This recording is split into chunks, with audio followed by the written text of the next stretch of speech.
안녕하세요. 밤 9시에 함께하고 있습니다. 여러분의 주식 계좌를 클래스업 시켜드리는 주식 클래스 진행의 김민경입니다. 대외적으로는 미국과 베트남의 무역 협상 합의 소식, 그리고 대내적으로는 상법 개정안, 그리고 코스피 5천에 대한 이 청사진이 켜지면서 오늘 국내 증시 강하게 탄력받아가는 모습이었습니다. 코스피 같은 경우에는 3년 9개월 만에 종가 기준으로 최고치를 쓰면서 마감을 했죠. 3,116선에서 마감을 했고요. 코스닥은 조금 더 상대적으로 탄력받아갔습니다. 1.4% 넘게 상승으로 마감을 했는데 오늘은 특히나 외국인과 기관이 양시장에서 강하게 또 매수를 보였거든요. 과연 우리가 남은 내일 그리고 다음 주 시장에 대한 전략 어떻게 잡아봐야 될지 오늘 자세한 시장에 대한 해답 풀어보도록 하겠습니다.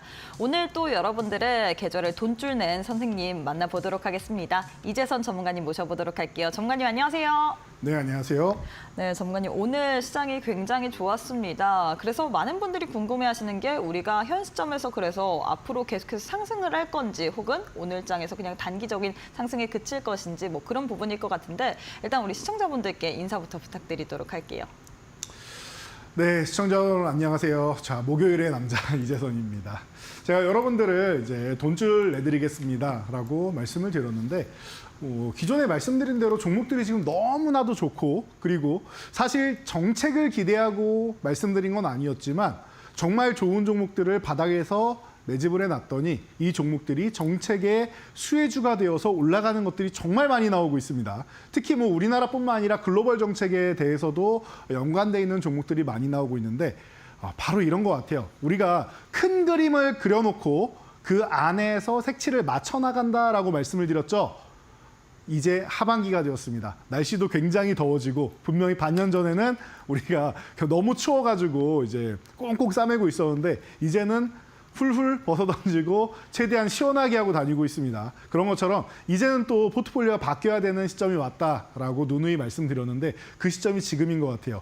이 시장의 공기가 작년 연말하고 지금하고는 전혀 다르다라는 거 여러분들 느끼고 계실 겁니다. 그 시장의 공기에 맞게 지금 또 너무 많이 오른 종목을 여러분들이 관심 갖기보다는 바닥에서 또 올라와서 여러분들 계좌를 10배거까지 늘려줄 수 있는 종목들 지금도 대기하고 있으니까 여러분들 걱정하지 마시고요. 지금도 과거도 그리고 앞으로도 저렴한 종목을 매수해서 비싸게 판다라는 가장 기본적인 주식 이 마인드를 여러분들이 갖고 가시고 그것을 실천해 나간다라고 하시면은 여러분들 계좌는 앞으로 우상향하는 일만 남았으니까요. 제가 올해는 여러분들 주식 인생 2회차 열린다라고 말씀드렸습니다. 그동안 어렵고 힘들었다라고 하면은 너무 편안하고 큰 수익을 올릴 수 있는 그동안 시장에 손실을 봤다라고 하면은 잠깐 빌려줬다 생각하시고 이자 붙여서 받아낼 수 있는 구간이다라고 말씀드렸어요. 최소한 내년까지는 좋을 거다라고 말씀을 드렸었는데 이제 딱 반년 지났습니다.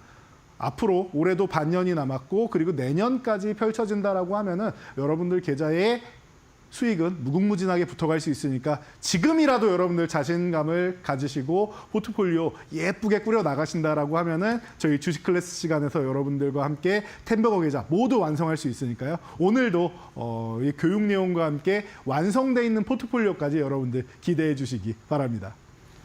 네, 오늘도 이 더운 날씨만큼이나마 여러분들의 계좌를 아주 뜨겁게 달궈줄 이 돈줄 낼 종목들 여러 가지 들고 왔다고 하니까요. 방송 끝까지 시청해 보시길 바라겠습니다. 그럼 첫 번째 코너부터 시작을 해보도록 할게요. 시장 알아야 번다 시간입니다. 일단 오늘 국내 증시 대내외적으로 굉장히 좋은 뉴스가 많았기 때문에 양지수 강하게 상승세를 가져갔습니다. 특히나 이 삼성전자가 무려 5% 가까운 애프터마켓에서는 5% 넘게 상승 흐름을 가져갔는데요. 오늘 시장 어떻게 보셨나요, 전문가님? 네, 맞습니다. 지금 시장 너무나도 뜨겁게 달아오르고 있습니다. 그래서 여러분들 제가 최근에 이런 말씀을 많이 드리는데요.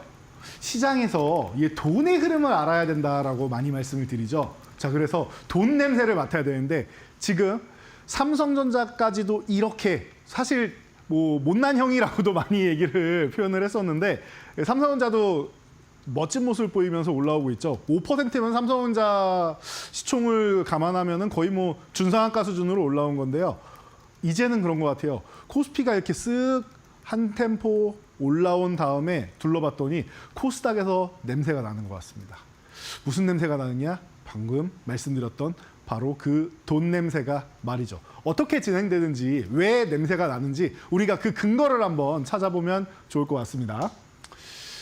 자, 시장 간단하게 정리를 해드릴게요. 제가 정리해드리기 전에 너무 깔끔하게 진행자분께서 완벽하게 해주셔가지고 역시 괜히 아무나 이 시간에 앵커분을 하시는 게 아니구나라고 느껴지는데요. 국내의 이슈가 정확하게 나왔습니다. 정책적으로는 지금 베트남하고 미국하고 관세 협상 이루어졌습니다. 영국에 이어서 두 번째예요. 그런데 잘 듣고 보면은 이게 베트남이 좋은 건지 안 좋은 건지 모르겠어요. 협상이 됐는데 20%랍니다. 그래서 이런 부분에 대해서 우리가 이제 생각을 하면서 다음 차례가 인도, 일본, 한국 이런 쪽이라고 계속 누누이 나오고 있지 않습니까? 그러면은 뭐 지금 얘기 나오는 거는 일본이 먼저고 그리고 일본, 한국 정도 되지 않겠느냐. 우리 지난번에도 분명히 그 미국에서 그 협상할 때 첫 주차에 베트남, 그 다음 주에 일본, 그리고 3주차에 한국 이런 식으로 일주일 단위로 해서 순서대로 이제 먼저 통화를 하고 서로 협의를 했었죠. 그런 것처럼 우리도 이제 임박해 있는 상황입니다. 그래서 아무래도 지금 일본 같은 경우는 이런 얘기가 나오고 있죠. 미국에서 일본 쉽지 않다라는 얘기가 나오고 있습니다. 보니까 베트남 내용까지도 체크해 보면은 미국만 좋은 이런 일을 시켜주는 결과가 아닌가 싶으니까 다들 이제 좀 꺼려하는 것 같아요. 뭐 당연한 거죠. 미국이 본인들 잘 먹고 잘 살겠다고 이제 강제적으로 지금 거의 조항을 맺고 있는 거다 보니까 사실은 뭐 윤리적으로는 좀 좋은 것 같지는 않습니다. 그럼에도 불구하고 어쩔 수 없이 뭐 지정학적 리스크가 있다라고 해서 우리도 협정을 맺기는 해야 되니까 그런 부분을 좀 잘 살펴보면서 대신 우리는 얻어올 수 있는 것들이 있잖아요. 우리한테 이 관세 협상을 하면서 또 알래스카 투자나 이런 것 좀 뜯어가듯이 대신 우리는 이제 조선이라든지 뭐 여러 가지 측면에서 좀 우리가 가져올 수 있는 것들은 최대한 좀 가져오고 K컬처 같은 경우가 지금 잘 침투해 있으니까 그런 부분에 있어서 좀 더 활용을 하고 많은 것들을 좀 우리도 가져올 수 있는 걸 좀 가져온다라고 하면은 어느 정도 좀 상쇄되지 않겠느냐라고 보고 있습니다. 이 부분 체크하시고 미국에서는 지금 감세안법 뭐 거의 뭐 오늘 뭐 안으로 통과시킨다라고 했으니까 뭐 통과가 되지 않을까 싶은데 왜 통과가 되지 않느냐만 여러분들 알고 계시면 돼요. 공화당에서 그냥 전원 다 찬성 투표를 던졌으면 됐는데 지금 감세안법 가지고는 말 그대로 감세, 세금을 적게 걷는 거 아니겠습니까? 그럼 이거를 어디선가 충당을 해야 되는데 이 충당하는 데가 친환경이나 이런 부분 그리고 민주당에서 좋아하는 부분 이런 부분을 조금 감세안을 펼쳤고 그러니까 민주당은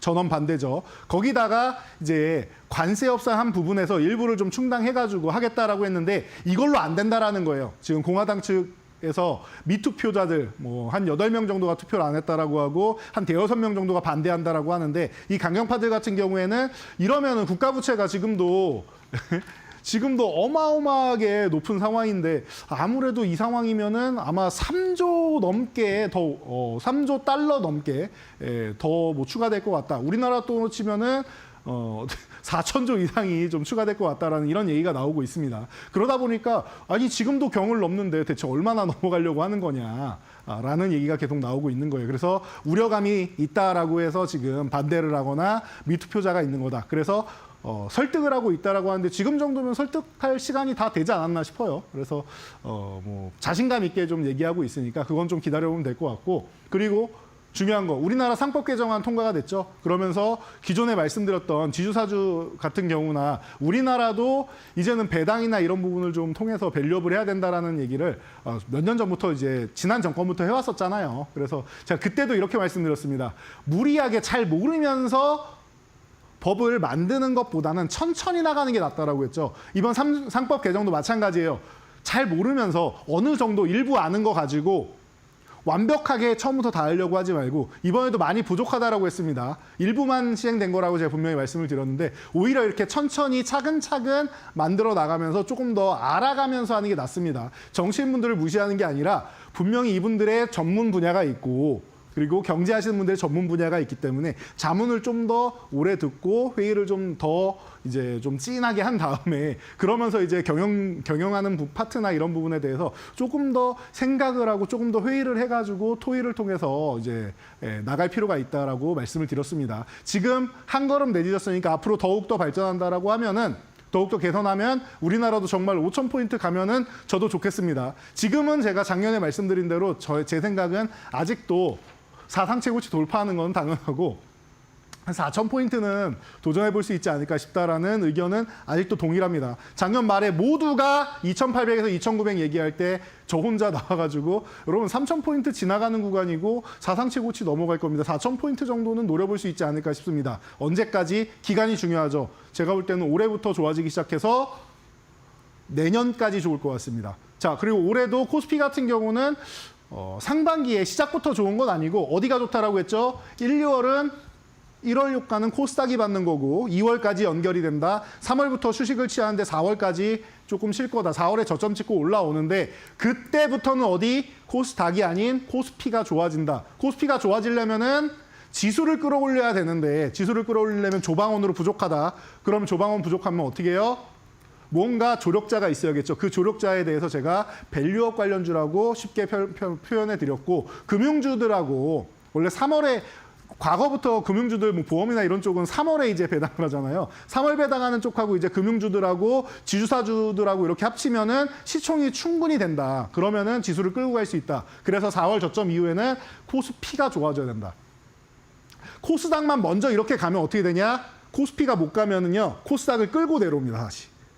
다시 내려와요. 그런데 정말 멀리 가려면은 코스닥이 먼저 1, 2월 효과를 나와서 한번 튀어주고 그리고 휴식 구간에 코스피가 올라와서 얘가 먼저 시장을 끌고 가야 돼요. 그리고 나서 어떻게 해요? 그 다음에 밑에 상대적으로 저평가되어 있는 코스닥을 끌고 온다. 왜 이렇게 되느냐?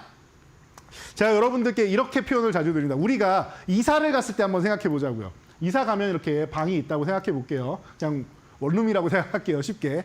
원룸이 있다라고 하면은 우리가 제일 먼저 배치하는 게 뭐예요? 큰 가구 먼저 배치할 거 아니에요. 장이 됐던 뭐 침대가 됐던 소파가 됐던 이런 장부터 놓을 거 아니에요. 그리고 냉장고, TV 이런 거 놓고 그리고 나서 마지막에 이제 뭐 화분이나 이런 거는 다 이제 큰 것들 가구들 배치하고 나머지 놓는 거 아니에요. 작은 것들은. 이해가 되시죠?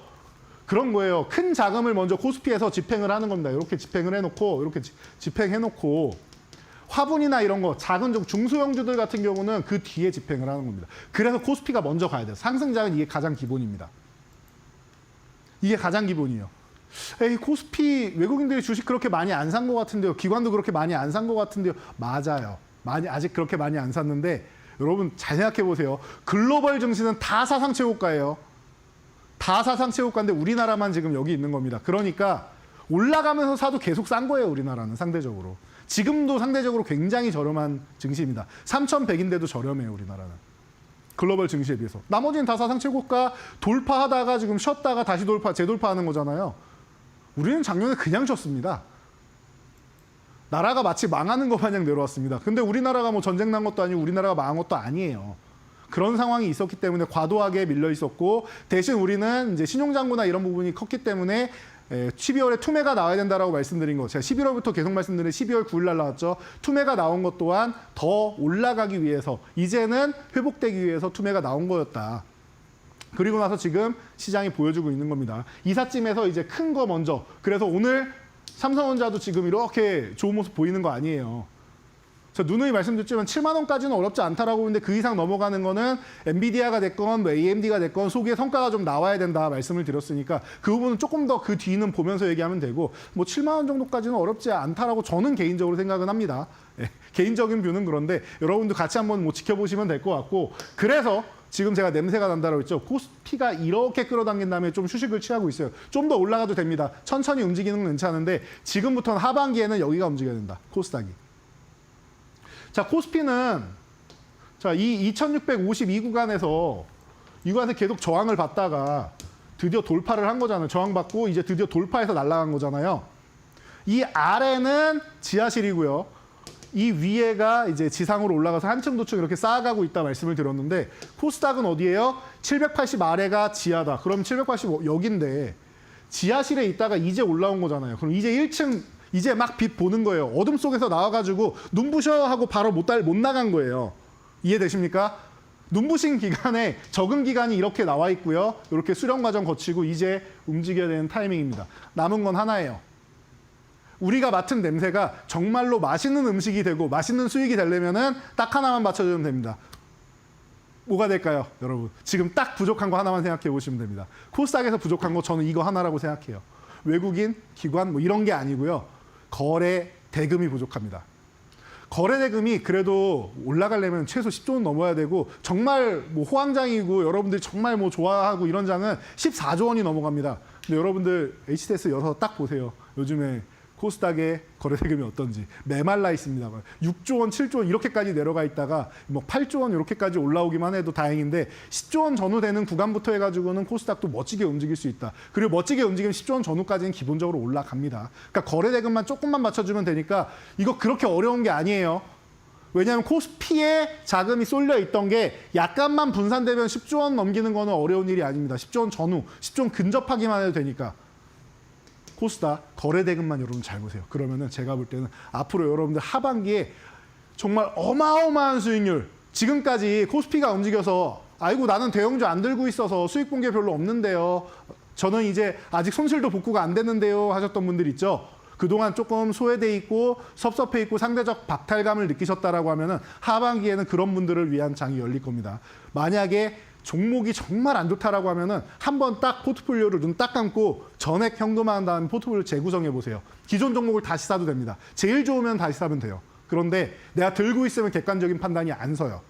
다시 살 거면 뭐하러 파냐라고 생각하시는 분들도 계시는데 전혀 다릅니다. 기존부터 들고 있던 거랑 내가 팔고 나서 다시 사는 거랑은 달라요. 나한테 없는 상태에서 다시 사는 건 정말 좋은 종목이 되는 거고요. 있는 상태에서 들고 가는 거는 고집이 될 수 있고 지금 순간 결단력이 없는 것일 수도 있습니다. 그러니까 이것만 여러분들이 명확하게 결단을 내려서 포트폴리오를 가장 지금 시장에서 가장 좋은 종목들로 구성해 놓는다라고 하면 하반기 너무나도 좋은 시장 열려 있으니까요. 여러분들 그대로 한번 실천해 보시고 오늘 제가 교육해 드리는 내용들 너무 쉽게 풀어 드릴 테니까 하반기 섹터들 그리고 종목들 여러분들 잘 따라오셔 가지고 내년까지 꼭 10배거 달성하시기 바랍니다. 네, 이렇게 해서 시장에 대한 큰 그림을 좀 짚어주셨습니다. 사실 6월 달에 급작스럽게 상승한 이후에 최근에 좀 지수가 횡보세를 가져갔습니다. 하지만 오늘장에서 큰 폭으로 다시금 기지개를 켜줬는데요. 우리가 전반적으로 내년까지는 시장이 좋을 것이다라고 이야기를 해주셨습니다. 아직도 사상 최고치 돌파는 당연한 거고 4,000피까지 충분히 노려볼 수 있다라고 이야기를 했는데 제일 중요한 거는 하반기에 우리가 노려봐야 될 만한 하반기에 우리의 계좌를 돈줄 내줄 만한 그런 종목이겠죠. 종목에 대해서는 저희가 방송 말미에 또 어떤 종목들 위주로 봐야 될지 공략주 시간으로 또 준비를 해봤으니까요. 끝까지 시청해 주시길 바라겠습니다. 자, 이렇게 해서 첫 번째 코너 시장을 알아야 본다 시간 마무리를 해보도록 하겠습니다. 저희는 잠시 후에 두 번째 실전 주식의 기술 시간으로 이어가 보도록 할게요.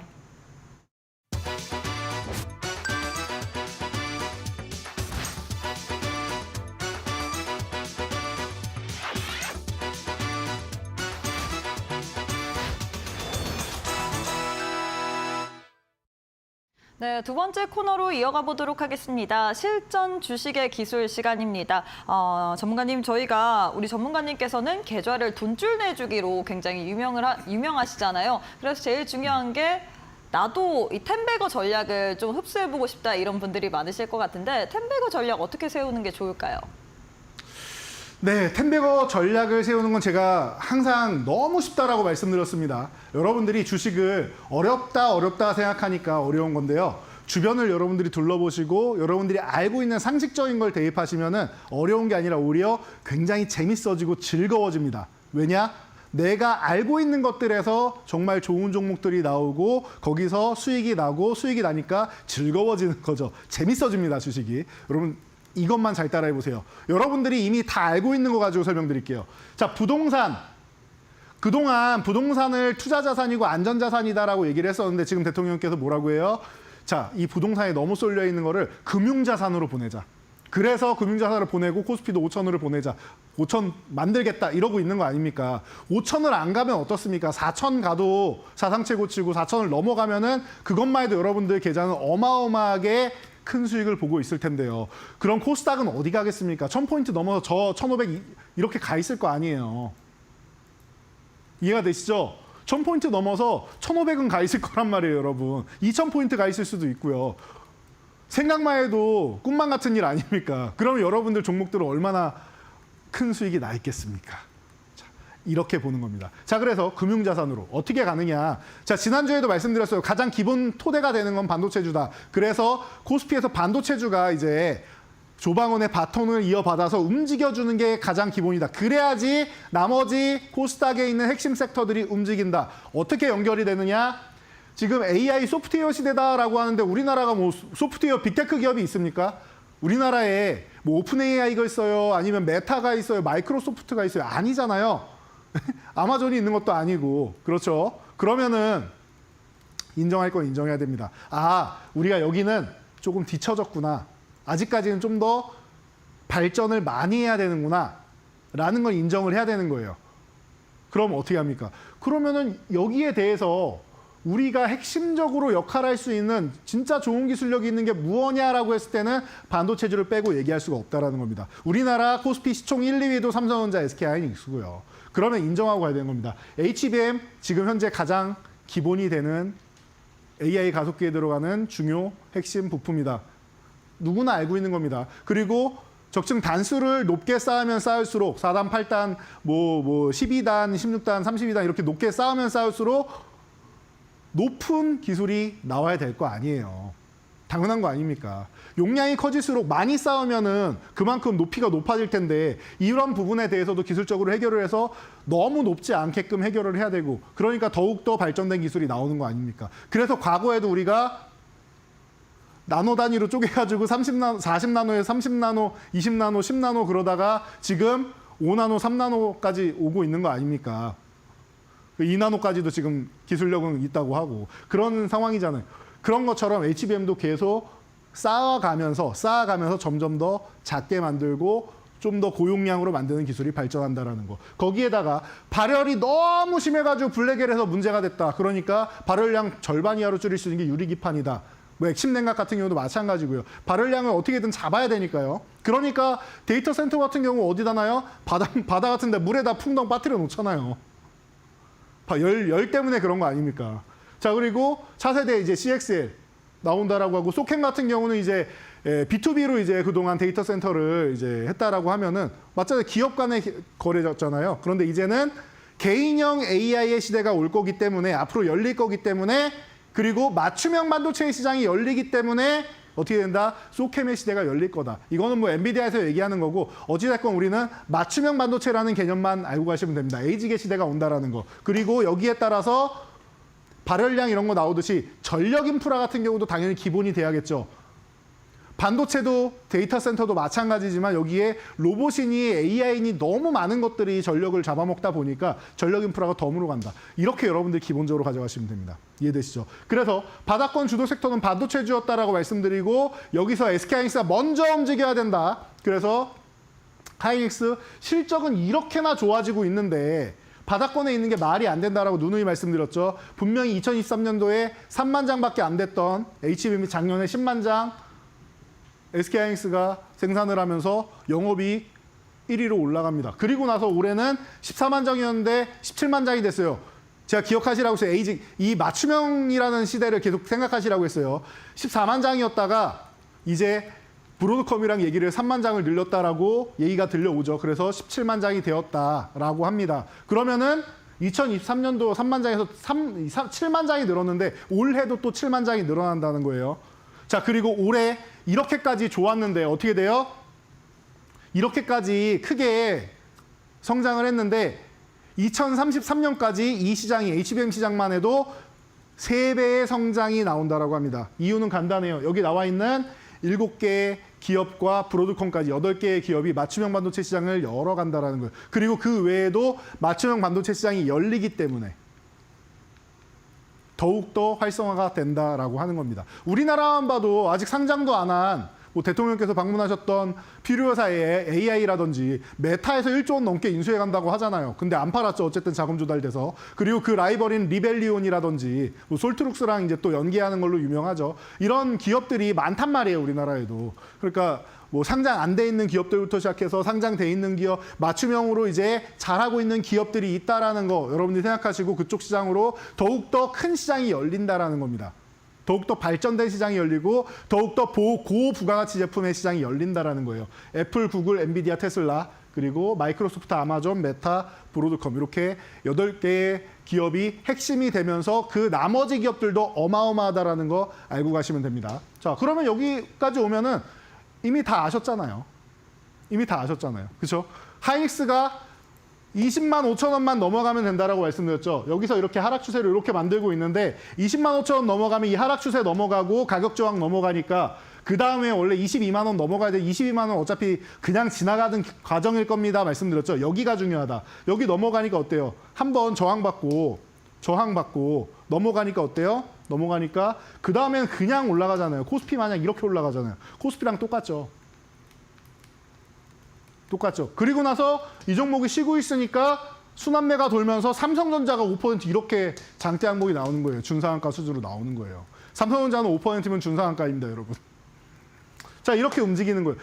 순서대로 움직이죠. 그러면 이게 어떻게 돼요? 코스닥의 장비주 쪽으로, 소재주 쪽으로 넘어가는 겁니다.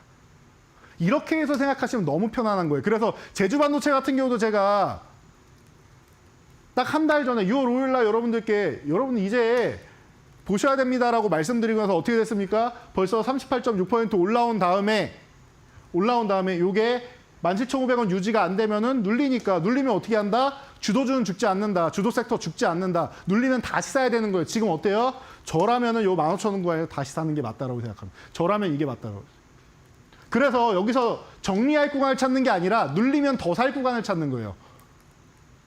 눌리면 더 살 구간을. 내가 충분히 매수했다라고 하면은 좀 줄였다가 사도 되고 그냥 들고 가도 됩니다. 분명히 이게 상승 N자형으로 갈 가능성이 높으니까요. 상승하는 종목들은 이 상승 N자형이 왜 나오냐?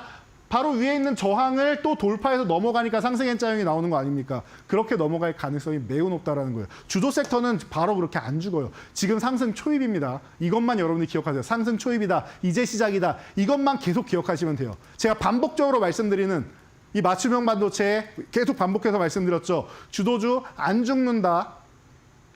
주도주가 죽으면 시장이 끝나는 거예요, 여러분. 그러니까 계속 움직인다. 쉬었다가 또 움직인다라고 보시면 돼요. 2보 전진을 위한 1보 후퇴다. 이것만 알고 가시면 돼요. 자, 코미코도 마찬가지죠. 자, 1월 달부터 아니 1월이면은 반도체 비수기인데 여러분 반도체는요 겨울이 비수기예요. 이거는 그냥 산업 사이클이니까 알고 계시면 됩니다. 1월은 비수기, 12월 1월 비수기예요, 여러분. 겨울이 비수기예요, 반도체는. 그런데 코미코, 걱정하실 필요 없습니다, 여러분. 지금 바닥권이고 그리고 바닥권에서 수급이 들어오는 이런 종목들 중에는 국내뿐만 아니라 해외 매출이 비중이 높은 종목들이 있고 지금 레거시 반도체가 안 좋은 상황에서도 실적이 올라가는 종목들은 바닥을 찍고 움직이기 시작하고 있습니다라고 설명드린 종목 중 하나가 코미코죠. 자, 그래서 1차 목표치 5만 원인데 5만 원 넘어서 이제 7만 5천 원까지 추가적으로 더 올라가서 지금 80%의 수익률 나오고 있죠. 이런 종목이 또 하나 있죠. SNS텍. 이 주식 클래스로 마켓이너 일부에서 주식 클래스로 딱 바뀐 게 12월 19일입니다. 제가 첫 방송에서 자신 있게 말씀드렸어요. 여러분 반도체주 갖고 나니까 이상하시죠? 레거시 반도체 특히나 HBM도 아니고 레거시 쪽인데 이상하시죠? 무슨 블랭크 마스크냐 이 시점에 라고 생각하실 수 있는데 블랭크 마스크가 판매 호조다라는 건 여러분 혹시 알고 계셨나요? 그리고 이 기업이 중국향 매출이 높다는 거 알고 계시나요? 그리고 2024년에도 매출이 성장하고 영업이익이 성장하고 있다는 걸 알고 계시나요? 라고 제가 질문 드렸습니다. 아시는 분들이라면 제가 왜 이 종목을 말씀드렸는지 아실 거예요. 중국이 미국에서 반도체 규제를 하니까 본인들이 만든 데잖아요. 그러니까 우리나라에서 사가는 거예요, 이거를. 그것도 물량을 확보하기 위해서 더 비싸게, 최소 20-30% 비싸고 비싸게는 한 50%까지도 비싸게 사간대요. 그러니까 영업이익이 계속 늘어나는 거 아닙니까? 여기에 펠리클까지 나오고 EUV형 블랭크 마스크까지 판매가 된다라고 하면은 실적은 무궁무진하게 성장을 할 수 있다라는 겁니다. 그래서 제가 이 기업을 과거부터 4만 원 아래 있을 종목 아니라고 누누이 말씀드렸는데 종목이 2만 원대에 있잖아요. 그러니까 자연스럽게 이렇게 80%나 올라오게 되는 겁니다. 얼마나 쉬워요, 여러분. 주식하기 얼마나 쉬워요. 4만 원 아래 있을 종목 아닙니다. 누누이 말씀드렸는데 이제 4만 원 넘어가서 올라오고 있죠. 그럼 제 기준에서 뭐예요? 이 아래는 지하실이었는데 이제 지상에 올라온 겁니다. 끝이 아니라 이제 지상으로 올라와서 시작하는 겁니다. 반도체주가 이런 거예요. 자, 산일전기도 마찬가지입니다. 저는 원래 LS 일렉트릭을 뭐 가장 최선호주라고 생각하고 있고 하도 많이 말씀드렸으니까 알고 계실 거고, 그리고 HD 현대 일렉트릭이 대자니까 먼저 움직이는 건 맞는데 사실 수익률 끌어올리고 하는 거는 저는 LS 일렉트릭 쪽으로 여러분들께 많이 소개해 드립니다. 누누이 설명드렸었죠. 그래서 여러분들이 그 종목으로도 이 이데일리 TV를 통해서만 100% 훨씬 넘어가는 수익률, 그리고 매도 타이밍이나 이런 부분에 대해서도 명확하게 또 알려드리고 했잖아요. 근데 산일전기가 최근에 이 미국의 그 관세 때문에 많이 밀려 있었단 말이에요. 과도하게 밀려 있는데 수급이 좋아요. 수급이 너무 좋다 보니까 여러분 이거 보셔야 됩니다라고 누누이 말씀드렸고, 바닥권에서부터 여러분 보면 됩니다. 어떻게 지금 상승한 다음에 박스권 그리고 있는데 박스권 하단이 6만 원 아래쪽입니다. 그런데 여기 구간이 아직 관세 확정이 안 됐잖아요. 4월 2일까지니까. 그래서 제가 뭐라고 말씀드렸어요? 종가가 62,000원인데 62,000원 이하로 밀릴 때마다 여러분들이 음봉에서 모아가시면 됩니다. 일단 모아가는 전략으로. 왜? 6만 원 아래 주면 더 땡큐 하니까요.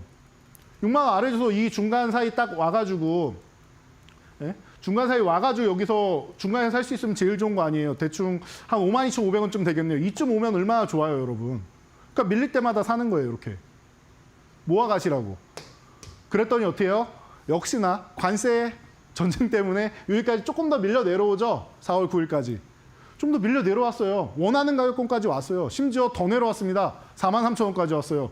모아가신 분들은 더 큰 수익일 거고요. 종가 기준으로 우리는 방송에서 나오는 거를 중요시 여기니까요.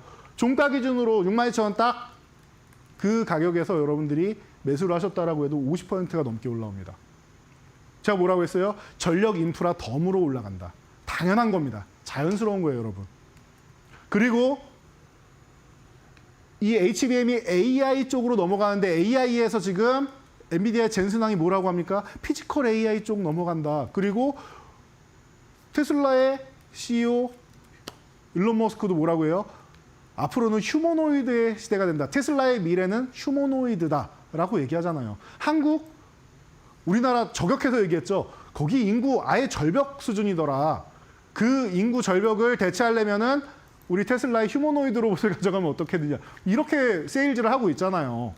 그럴 정도로 앞으로는 로봇의 시대인데, 하이젠 RNM, 웨어러블 협동 로봇의 가장 중요한 액추에이터의 기술력을 가지고 있는, 아주 뛰어난 기술력을 가지고 있는 기업이다. 누누이 말씀드렸고, 애초에 먼저 올라와가지고 이 종목을 우리는 이데일리 TV를 통해서 제가 공개해드린 날이 12월 18일 날 레인보우 로보틱스가 핵심입니다라고 말씀드렸는데, 그 종목을 들고 있었기 때문에 이 종목은 여러분들이 핵심이 레인보우 로보틱스니까 이 종목을 매매는 못 하셨을 거다. 그래서 쉬는 구간 기다려야 됩니다라고 말씀드렸죠. 이것도 굉장히 좋은 종목인데 더 대장인 레인보우 로보틱스가 200%가 넘게 올랐으니까요. 그래서 쉬는 구간 기다렸다가 이 종목이 내려왔을 때 보는 겁니다.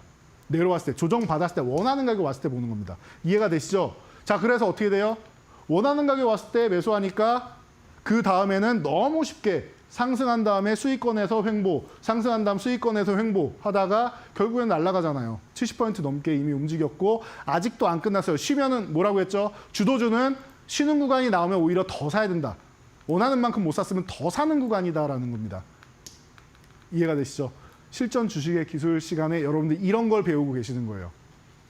그냥 차트 그어놓고 무슨 기법 이게 아니고 과거에 다 있던 것들이잖아요. 어설프게 그런 거 알아봤자 시장의 트렌드 조금만 바뀌면은 매매 이 타이밍이나 시장의 차트가 조금만 바뀌면 다 안 맞아버린단 말이에요. 그런 기술적인 부분들 같은 경우에는. 그래서 여러분들이 기술적인 거 알려면은 저도 100가지를 넘게 활용하는데 그런 부분을 언제 어떻게 적재적소에 활용해야 되는지까지 아셔야 되는 거예요. 이거 하나만 알면 내일 상한가 그런 건 없습니다. 그러니까 여러분들이 트렌드를 아는 게 더 쉽다고 말씀드리는 거예요. 이 트렌드는 여러분들이 몰랐습니까?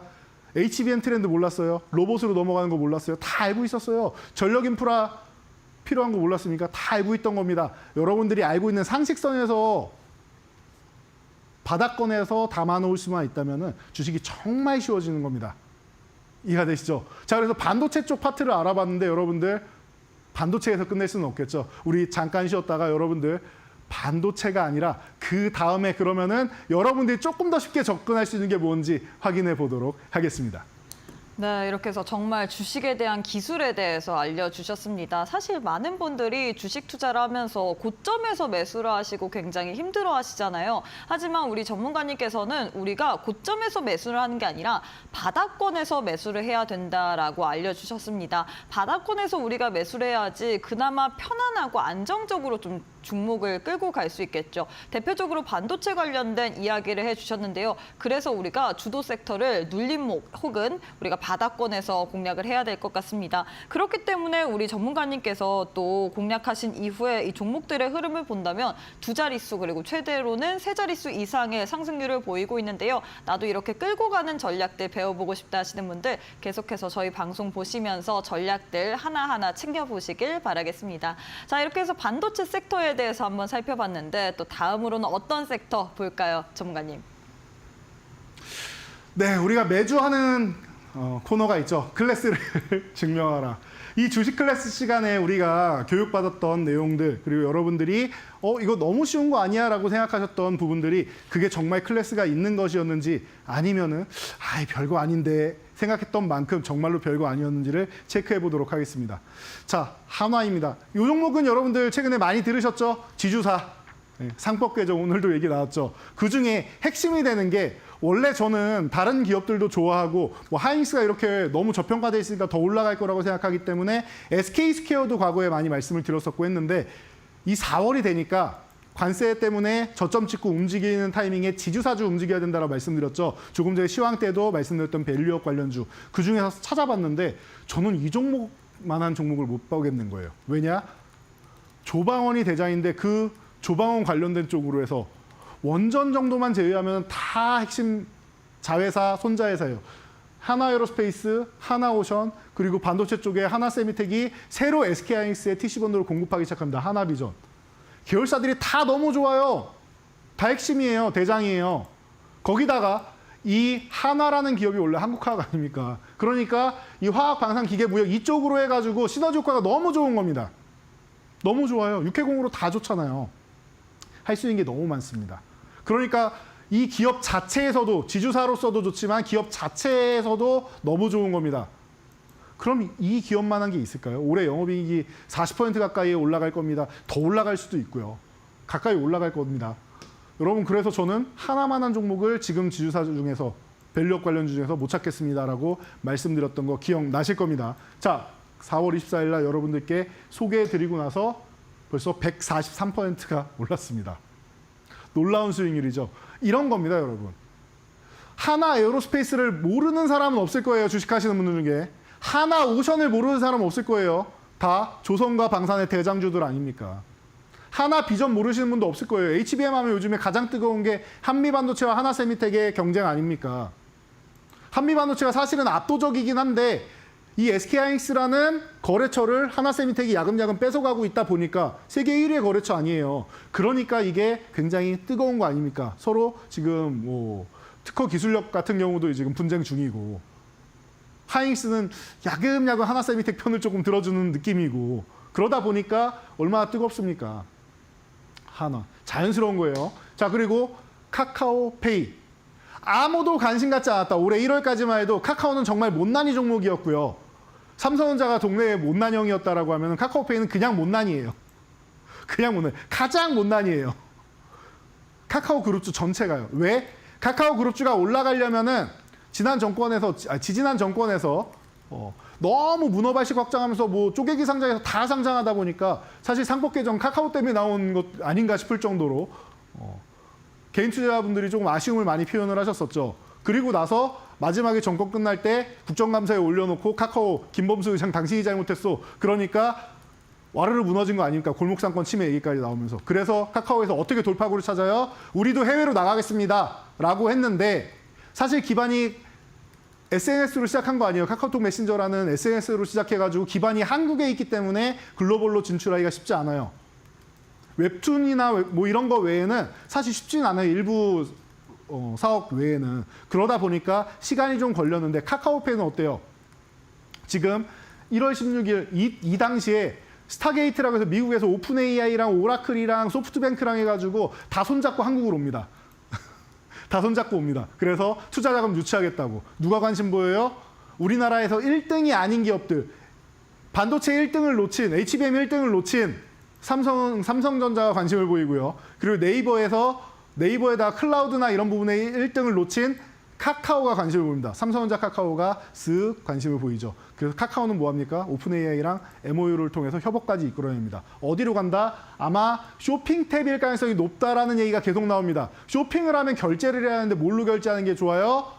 카카오페이를 연동해서 하면 가장 좋겠죠. 그러니까 여러분들 요즘에 여러분들 메신저 탁 열어보면 노란색 메신저 열어보면은 쇼핑 탭이 항상 있고 대화 목록 사이에 쇼핑에 관련된 탭이 항상 열려 있는 겁니다. 이것을 지금 AI가 뉴스 같은 경우도 페이크 뉴스 같은 경우 다 걸러내 주잖아요. 그런 것처럼 최적화해가지고 맞춤형으로 여러분들한테 쇼핑 탭을 보여주겠다라는 거예요. 그 탭뿐만 아니라 여러 가지를 더 많이 발전을 생각하고 있다는 겁니다. 그러니까 카카오페이 기본인데다가 그렇게 해서 쓰다 보니까 어떻게 돼요? 해외로 나가서도 일본, 중국, 뭐 저기 동남아에서도 카카오페이를 이제 사용하기 시작하는 거예요. 중국인들이 우리나라에서 알리페이, 유니온페이 쓰듯이 우리나라 사람들은 외국 나가서 삼성페이, 카카오페이를 쓰게 됐단 말이에요. 그러니까 카카오페이 사용량이 늘어나기 시작한 거죠. 거기에 최근에 태국의 인터넷 뱅킹 1호 이제 카카오에서 이제 진출을 했죠. 같이 동반해서 진출을 했고, 그리고 스테이블 코인 얘기까지 나오면서 카카오페이가 핵심으로 자리 잡았다. 321% 어마어마하죠. 대장이라고 누누이 말씀드렸잖아요, 여러분. 핵심일 거라고 말씀드렸고. 그리고 나서 지금 주도주는 죽지 않는다라고 했죠. 여러분들 스테이블 코인의 대장이 카카오페이였다면 죽지 않는다. 한 번에 외봉으로 죽지는 않아요. 외봉으로 끝나지 않아요. 그러면은 쌍봉이라도 만들러 10만 원 쪽으로 붙어갈 겁니다. 그럼 지금 구간은 제가 볼 때는 다시 한번 관심 가져볼 수 있는 구간이다라는 거 여러분들도 함께 생각하시면 될 것 같습니다. 너무나도 쉽죠? 여러분들도 이 정도는 생각하실 수 있는 구간이잖아요. 대신 제가 조금 더 심오하고 글로벌 시장까지 보면서 여러 가지를 좀 이제 분석을 했기 때문에 제가 알려드리는 것 정도만 추가적인 정보만 들으시면은 누가 들어도 쉽게 이해할 수 있는 상황입니다. 여러분들도 이미 알고 있는 것들이니까요. 사회적인 현상이고요. 정책적인 거고요. 제주은행도 마찬가지죠. 같이 엮여가지고 이제 움직여가지고 쓱 올라갔잖아요. 그래서 한번 올라갔다가 쉬는 구간, 10,000원 아래면 여러분 제가 볼 때 무혈입성인 것 같아요. 밀릴 때마다 매수하세요. 근데 잘 안 밀리네요. 9,000원대는 유지를 잘 해주네요. 결국 어떻게 됩니까? 78% 단기간에 올라가죠. 이런 겁니다, 여러분. 종목이라는 게. 그리고 여러분들 놀고 먹자 섹터 꼭 봐야 됩니다. 한국은 K컬처가 지금 세계를 점령해 나가고 있다라고 말씀드렸어요. 기억나시죠? 자, 그래서 K컬처 다시 한번 재도약한다.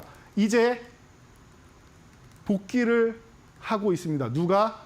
기존에 있던 뭐 아이돌 그룹들은 당연한 거고요. 블랙핑크 완전체가 이제 복귀해서 월드 투어를 하고요. 그리고 BTS가 병역을 마치고 완전체가 돼서 군필소년단이 돼서 돌아옵니다. 이제 세계 시장을 다시 한번 정복하러 움직이게 됩니다. 솔로로 움직여도 블랙핑크나 BTS 같은 경우는 세계를 점령하고 있는데 다시 한번 완전체로 해서 그 팬들의 향수를 느낄 수 있다라고 하면 너무나도 아름다운 현상이 벌어지지 않을까라고 개인적으로 생각을 합니다. 자, 그래서 한안령해제는 또 중국 시장까지 진출할 수 있는 금상첨화. 하이브에서 갖고 있던 SMG분도 가져가고. 이해가 되시죠? 러우 전쟁 끝나면 더 좋습니다. 러시아는 한국 문화 굉장히 좋아합니다, 여러분. 이것까지도 생각하셔야 돼요. 한국 전자제품 좋아하고요. 한국 문화 좋아하고요. 한국 음식 진짜 너무 좋아합니다, 러시아는. 그래서 전쟁이 빨리 끝났으면 좋겠어요, 저는. 인류에 대한 부분도 있고 우리나라의 산업에 대한 것도 있고. 그래서 이런 부분을 여러분들이 생각하신다라고 하면 실리콘도 항상 봐야 된다라고 말씀드렸고, 우리는 바닥에서 사는 거 좋아한다고 했죠. 바닥에서 사서 이 종목도 계속 지금 성장해 나가고 있다. 지금 끝나지 않은 종목이다라고 누누이 말씀드리고 있습니다. 이런 걸 보시는 거예요. 이게 바로 실전 주식의 기술입니다. 화장품 좋은 거 모릅니까? 남자도 화장하는 시대다, 남자도 미용에 관심 갖는 시대다라고 제가 누누이 말씀드리면서 뭐 말로 없는 시간이 있을 때 시즌 1에서 제가 금요일마다 놀고 먹자 말씀을 드렸는데 그런 게 우리 실생활에 다가오는 겁니다. 그래서 오늘도 이런 기본적인 부분 여러분들이 잘 알고 있는 부분에 입각해가지고 포트폴리오를 오늘은 딱 압축해서 3종목만 추려보도록 하겠습니다. 3분 정도만 여러분들이 집중하시면 되니까 한 종목당 1분씩만 제가 말씀드릴게요. 여러분들 오늘도 집중해서 이 3종목 포트폴리오에 꾹꾹 담아서 좀 비중 있게 담아가지고 멋지게 수익 내시고 여러분들 템베어 계좌 완성하시기 바랍니다. 네, 이렇게 해서 하반기를 좀 돈줄 낼 만한 섹터, 놀고 먹을 수 있는 섹터로 엔터, 콘텐츠, 미용, 음식료 등을 제시를 드렸는데요. 하반기에 이런 섹터들 잘 참고해서 살펴보시길 바라겠습니다. 네, 그리고 저희가 제공하는 정보는 투자 판단에 대한 조언일 뿐 해당 종목의 가치 또는 상승 하락을 보장하진 않습니다. 이 점 꼭 참고해 주시길 바라겠습니다. 자, 마지막 순서로 이어가 보도록 할게요. 마지막 실전 매매 공략주 시간입니다. 전문가님, 많은 분들이 이 시간만을 좀 기다리셨을 것 같은데 어떤 공략주 들고 오셨을까요? 네, 맞습니다. 여러분들이 제일 기다리시는 시간인 거 알고 있습니다. 왜냐? 우리는 항상 검증을 해드렸고 클래스를 증명해드렸습니다. 그러니까 뜸들이지 않고 바로 딱 한 종목당 1분 안쪽으로 제가 설명드릴 테니까 여러분들 말씀드렸듯이 딱 3분만 집중해 주세요. 3분이면 충분하지 않을까 싶습니다. 자, 첫 번째 종목입니다. 에이징 랜드. 제가 계속 맞춤형 반도체, 에이직 이거 계속 반복해서 말씀드렸으니까 왜 나왔는지는 아실 거예요. 이제 온디바이스 AI가 대중화가 되고 맞춤형 반도체 시장이 열리고 계속 말씀드려봤자 여러분들 그냥 계속 들었던 얘기니까 귀가 아프실 거예요. 그리고 이미 알고 있는 건데 뭘 이렇게 설명하냐. 얼마에 사서 얼마에 팔면 되냐. 이게 여러분들 제일 궁금해하실 테니까 길게 설명 안 드릴게요. 대신 이건 알고 가세요. TSMC의 협력사인데 AD 테크놀로지가 협력사로 있다가 그 이후에 삼성의 DSP로 빠졌죠. 삼성에서 쿡쿡 찔러가지고 내외에서 빠졌죠. 그 이후에 협력사 유일하다 보시면 되고 심랩 플랫폼 이게 AI랑 고성능 맞춤형 이제 설계 반도체 쪽으로 들어간다라는 거 생각하시면 돼요. 그래서 지금 바닥권에 있는 32,900원 지금 누가 봐도 바닥권 박스권에서 뭐 하단 쪽으로 붙어가고 있는 구간이잖아요. 이런 구간에서 보시는 거예요. 편안하게 보시면 되고요. 위로 올라간다라고 하면 1차적으로 4만 원. 근데 4만 원 지나가는 구간이고 전 지금부터 2배 이상을 가도 이상하지 않다라고 개인적으로 생각합니다. 그런데 기술적으로는 일단 4만 원에서 한번 걸릴 수 있다. 3만 원 이탈은 리스크 관리 한번 한다라고 생각하시면 되고요. 자, 다음 종목은 VT입니다. 요즘에 VT 리들샷이라고 들어보신 분이 있으실 거라고 저는 생각합니다. 남성분들은 모르실 수 있어요. 여성분들은 다이소에서까지도 이 종목을 올리브영에서도 어마어마하게 인기가 많은데 다이소에서 이 제품을 좀 저렴하게 했다가 맨날 품절 대란이 나오고 있죠.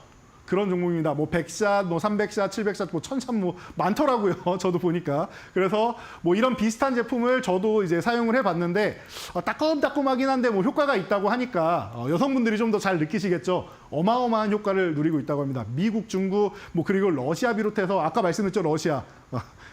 해외 시장 확장하고 있고 지금 급등전 바닥에서 매수 포착할 수 있는 절호의 찬스가 아닌가 싶습니다. 한번 급등했다가 지금 충분히 휴식을 취하고 있고 이 구간에서 지금 3만 원 초반 구간에서 여러분들이 본다라고 하면은 제가 볼 때는 더할 나위 없이 좋은 구간이 아닌가 싶어요. 밀려준다라고 하면 더 고맙고요. 이 구간만 해도 저는 감사하지 않나 싶습니다. 그래서 여러분들이 체크해 보시고 1차 목표치는 위쪽으로 쓱 올라간다라고 하면 이 종목도 4만 5천 원까지는 어렵지 않게 올라갈 거고 이 종목도 뭐 기대감이 굉장히 높고 대신 이제 꾸준하게 상승할 수 있는 구간이다 보시면 되고 33,000원 이탈하면 리스크 관리 한번 하시면 됩니다.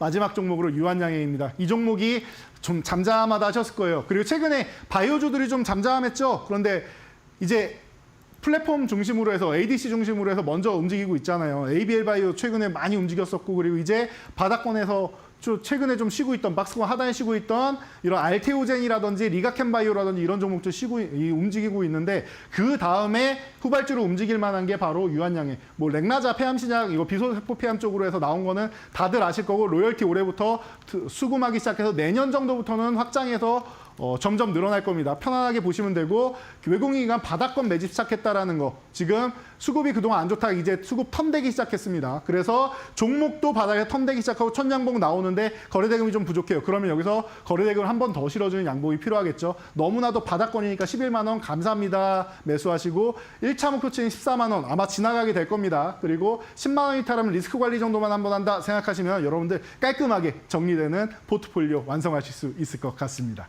네, 이렇게 해서 실전 매매 공략주로 세 종목 제시를 해드렸죠. 에이징랜드, VT, 유한양행 이렇게 세 종목 드렸는데 세 종목 앞으로 하반기에 여러분들을 정말로 돈줄 내 줄 만한 종목일지 계속해서 저희 방송 보시면서 흐름까지도 체크해 보시길 바라겠습니다. 자, 전문가님 오늘 방송은 여기서 마무리해 보도록 하겠습니다. 오늘도 수고 많으셨습니다. 감사합니다. 네, 저희가 준비한 내용은 여기까지입니다. 저희는 내일 이 시간에 또 알차고 유익한 내용으로 다시 함께 해보도록 하겠습니다. 오늘도 시청해주신 여러분 고맙습니다.